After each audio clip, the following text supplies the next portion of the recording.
ৰিসেণ্টলি মোৰ এজন হেল্থ ইন্সুৰেন্সৰ কাষ্টমাৰে মোক এটা প্ৰশ্ন কৰিলে যে মই এই বছৰতে ৰিটায়াৰ্ড হ'বলৈ গৈ আছোঁ, মই মিউচুৱেল ফাণ্ডত নতুনকৈ ইনভেষ্টমেণ্ট কৰা ষ্টাৰ্ট কৰিব পাৰিম নে নোৱাৰিম। চ' এইটো বহুতৰে হয়তো প্ৰশ্ন আছে যে মেক্সিমাম কিবা টাইম লিমিট বা এজ লিমিট আছে নেকি, বা কোন বয়সৰ মানুহে মিউচুৱেল ফাণ্ডত ইনভেষ্টমেণ্ট কৰিব পাৰে। মিউচুৱেল ফাণ্ডত কোনো ধৰণৰ মেক্সিমাম এজ লিমিট নাথাকে, কিন্তু এটা মিনিমাম এজ লিমিট বনাই দিয়া হৈছে, যিটো নেকি 18 ইয়াৰ্ছ, 18 বছৰৰ তলৰ ল'ৰা ছোৱালীয়ে ডাইৰেক্টলি মিউচুৱেল ফাণ্ডত ইনভেষ্টমেণ্ট কৰিব নোৱাৰে, কিন্তু with the help of there guardian সিহঁতেও ইনভেষ্টমেণ্ট কৰিব পাৰিব। এতিয়া ইয়াৰ ভিতৰতো বহুখিনি কথা আছে। 60 ইয়াৰ্ছৰ মানুহ এজনক কোনখিনি ফাণ্ডত ইনভেষ্টমেণ্ট কৰিব লাগে, বা 18 ইয়াৰ্ছৰ ষ্টুডেণ্ট এজনক কোনখিনি ফাণ্ডত ইনভেষ্টমেণ্ট কৰিব লাগে, বা 30 ইয়াৰ্ছৰ ল'ৰা এজনক বা ছোৱালী এজনীক কোনখিনি ফাণ্ডত ইনভেষ্টমেণ্ট কৰিব লাগে আৰু কিমান বছৰ, লগতে কিমান টকাৰ ইনভেষ্টমেণ্ট কৰিব লাগে। চ' এজন ল'ৰা যাৰ নেকি 20 ইয়াৰ্ছ বা 18 ইয়াৰ্ছৰ পৰা ষ্টাৰ্ট কৰে, ইয়াৰ টাইমটো বহুত বেছি পাই লয়। 60 ইয়াৰ্ছ পৰ্যন্ত যদি ইনভেষ্টমেণ্ট কৰি থাকে, ইয়াৰ নেকি 40 ইয়াৰ্ছৰ টাইম পাই আছে। আৰু এজন মানুহ যিয়ে নেকি 50 ইয়াৰ্ছত ইনভেষ্টমেণ্ট কৰা ষ্টাৰ্ট কৰিছে, বা 55 ইয়াৰ্ছত ইনভেষ্টমেণ্ট কৰা ষ্টাৰ্ট কৰিছে ইন মিউচুৱেল ফাণ্ড।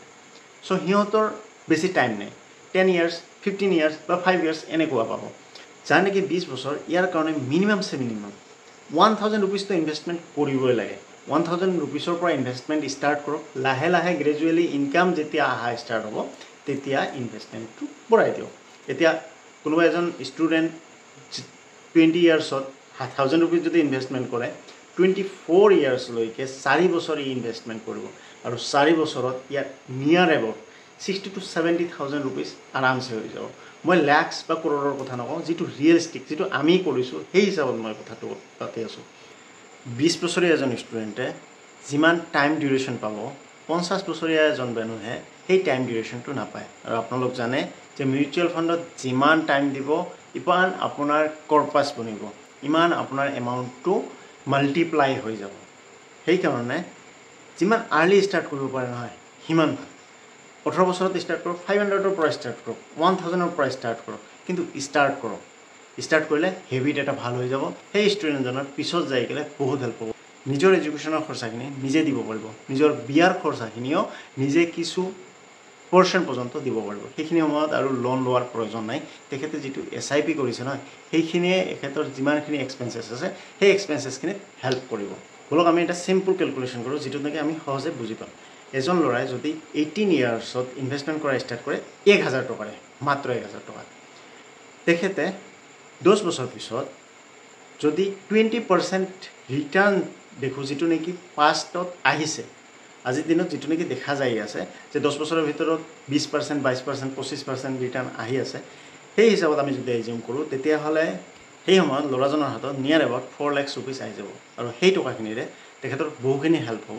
মই এইটো কোৱা নাই যে গোটেইখিনি হেল্প হ'ব, কিন্তু বহুখিনি হেল্প হ'ব। আৰু লগতে যিমান ইনকাম বাঢ়িব, তেখেতে সেই হিচাপত ইনভেষ্টমেণ্ট কৰা ষ্টাৰ্ট কৰিব।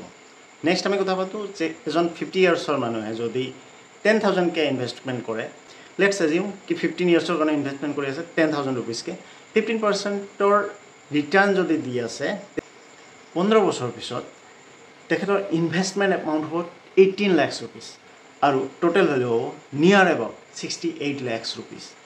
15 লাখৰ এগেইনষ্টত 68 লাখ, মানে কিমান গুণা হৈছে, 4 গুণাৰো বেছি হৈ গৈছে। এতিয়া কোনোবা যদি 60 ইয়াৰ্ছত ইনভেষ্টমেণ্ট কৰিব বিচাৰে, তেতিয়াহ'লে তেখেতক আমি ৰিক্সি ফাণ্ড দিব নোৱাৰোঁ। মেক্স টু মেক্স 9% যদি আমি ৰিটাৰ্ণ এজিউম কৰোঁ 10 ইয়াৰ্ছৰ কাৰণে বা 8 ইয়াৰ্ছৰ কাৰণে, তেতিয়াহ'লে 10,000 ৰুপিজকে ইনভেষ্টমেণ্ট, বেছিও কৰিব পাৰে, এইটো নিজৰ কথা। তো এইখিনি সময়তো কোনোবাই যদি ইনভেষ্টমেণ্ট কৰে ইমান কম সময়ৰ ভিতৰত, ইমান ল' ৰিক্সত, 9,60,000ৰ এগেইনষ্টত 14 লাখ ৰুপিজ টোটেল ভেলু হৈ যাব। চ' ইয়াতকৈ বেছি আমি ৰিক্স খেলিব নোৱাৰোঁ সেইখিনি সময়ত, কাৰণ বয়স হৈ যাব। চ' আশা কৰিছোঁ ভিডিঅ'খিনি ইনফৰ্মেটিভ লাগিছে। যদি ইনফৰ্মেটিভ লাগিছে, তেতিয়াহ'লে শ্বেয়াৰ কৰক নিজৰ মানুহখিনিৰ লগত।